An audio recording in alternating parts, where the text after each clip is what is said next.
A Copa do Mundo está acabando e restam somente 2 jogos e 4 seleções jogando e disputando o campeonato. França, Espanha, Inglaterra e Argentina. Quem será que vai se consagrar campeão dessa Copa do Mundo e quem vai cair fora já nessas semifinais?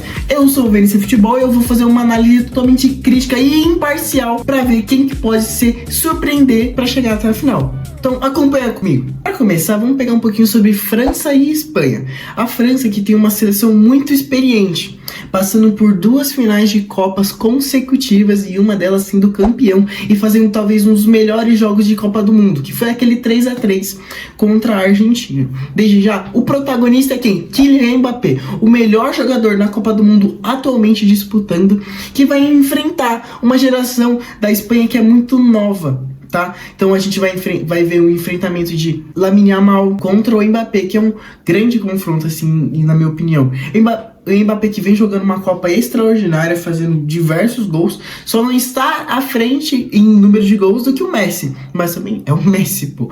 Mas por outro lado, a gente tem a estrela da Espanha, que é o Lamine Yamal, que não vem desempenhando aquele futebol arte que eu esperava ver ele nessa Copa. Para mim, ele seria basicamente o Mbappé da Copa de 2018, que é chamar o protagonismo da seleção, mas claro, com outros talentos em volta dele. Porém, isso não vem acontecendo. Lamine Yamal vem se escondendo bastante entre os jogos. Claro, ele chama a responsabilidade. O último jogo da Espanha contra a Bélgica, cara, o Lamine Yamal saiu como o melhor da partida em campo, se eu não me engano. Mas o Lamine Yamal não vem disputando aquela bola que ele tinha jogado quando ele jogava pelo Barcelona, entendeu? Talvez por conta da pubalgia que ele veio passando nesses últimos anos, talvez por ele já chegar machucado na Copa. Isso são grandes fatores. Porém, para ele calar a boca de todos os críticos que estão falando que a Espanha já está eliminada, que a França já está na final, e a final vai ser Argentina e França, ele pode ir lá e calar a boca deles, porque, cara, se tem um cara que pode mudar todo o clima da partida, é ele. E é o único jogador da Espanha que tem esse talento. Claro, tirando isso, que a França também tem Dembélé, Doué, Olise, que são jogadores, assim, extra classe. Então, não é à toa que o ataque da França, o Olise já é o maior artilheiro, não, o maior assistente em Copas nessa atualidade. Agora, nessa Copa, ele é o maior assistente. Depois a gente tem o segundo artilheiro da Copa do Mundo, que é o Mbappé.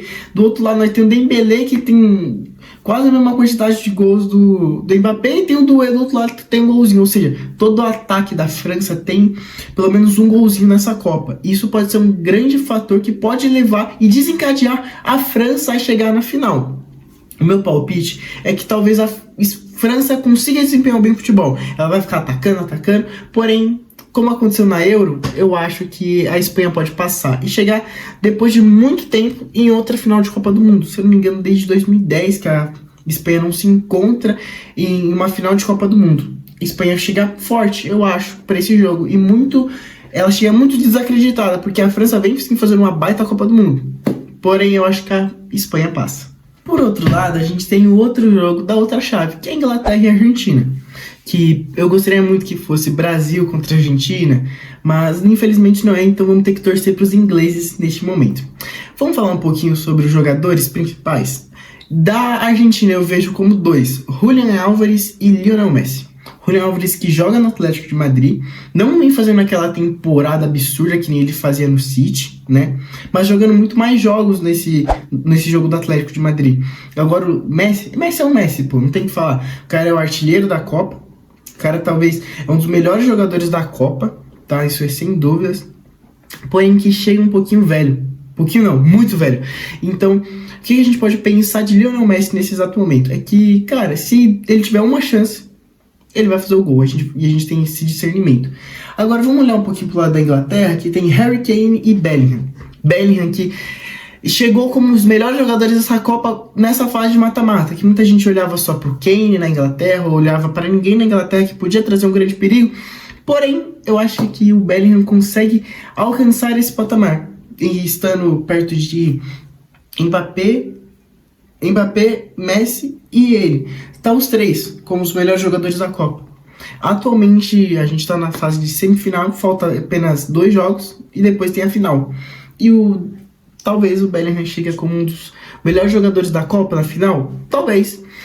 vem sendo muito decisivo pela Inglaterra, marcando 2 gols ontem contra a Noruega, uma virada histórica em Copas. Então, eles podem aprender um pouquinho o que a Suíça fez ontem com a Argentina. No vídeo que eu tô gravando, ontem com a Argentina. Não é ontem, me perdi. A Inglaterra, ela pode fazer um esquema que nem a Suíça fez com a Argentina, que é o quê? Parar o Messi. Porque a Argentina só funciona se o Messi jogar. Então, se eu não me engano, o Messi não foi substituído em nenhuma partida até agora da Argentina. Eu não me lembro.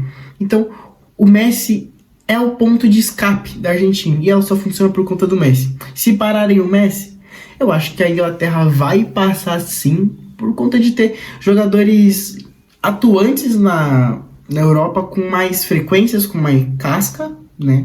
Assim, casca eu quero dizer com vencedores de títulos, entendeu? O Harry Kane tá há muito tempo passou muito tempo no Tottenham, hoje tá no Bayern, vive sua melhor fase na história. O Bellingham, que vive no Real Madrid, que vem fazendo uma grande temporada, principalmente quando chegou. Outros jogadores também como Pickford, que é o goleiro da Inglaterra. Outros jogadores também da zaga, dos laterais. Todos os jogadores da Inglaterra são atuantes em alguma liga muito forte, principalmente na Premier League. E a Argentina, ela chega com um elenco muito velho, muito experiente os jogadores, lógico, porém com um elenco muito velho. Isso pode ser um fator que pode ocasionar com que a Inglaterra se classifique e seja uma das finais, que seja Inglaterra e Espanha. Agora vamos analisar duas possibilidades. Vamos supor que a Inglaterra passe e a Espanha passe. Quem seria o provável campeão? Eu acredito que a Inglaterra seja campeão, provavelmente se caso ela passe e a Espanha passe, porque aí dá muito mais repertório para quê? Para que a Inglaterra enfrente uma seleção mais fraca que a França, né? Isso é um pouquinho, mas é muito sobre o jogo, tá? Eu acho que a Espanha passe, mas é passando naquele aperto, né? Então, caso a Inglaterra passe e a Espanha passe, vai gerar um enfrentamento muito bom, muito gostoso de assistir, entendeu? Agora, por outro lado, se for uma outra final, que eu não gostaria que nenhum dos dois casos acontecesse, seria basicamente seria a França contra a Argentina, que seria uma das piores finais pra mim, na minha opinião. Que o Mbappé conseguiria 2 Copas e teria mais outra Copa em 2030 pra jogar no auge. Sim, o auge do Mbappé vem em 2030, pelo físico dele. Agora, por outro lado, se a Argentina chegar na final e ganhar, cara, acabou pra nós, entendeu? Porque vamos ser de novo tacado pra bosta, porque a gente é brasileiro, a gente torce pro Brasil. Imagina a Argentina chegando mais perto da gente. Bom, eu não quero que essa final aconteça, por isso vem minha torcida pra Espanha e pra Inglaterra nesses últimos casos. Eu sou o VNC Futebol. Se você gostou do vídeo, curte, comente, compartilhe e comente a sua opinião, quem vai ser a final e qual vai ser os placares dos jogos dessas semis. Desde já eu agradeço por ter acompanhado esse vídeo. Abraço!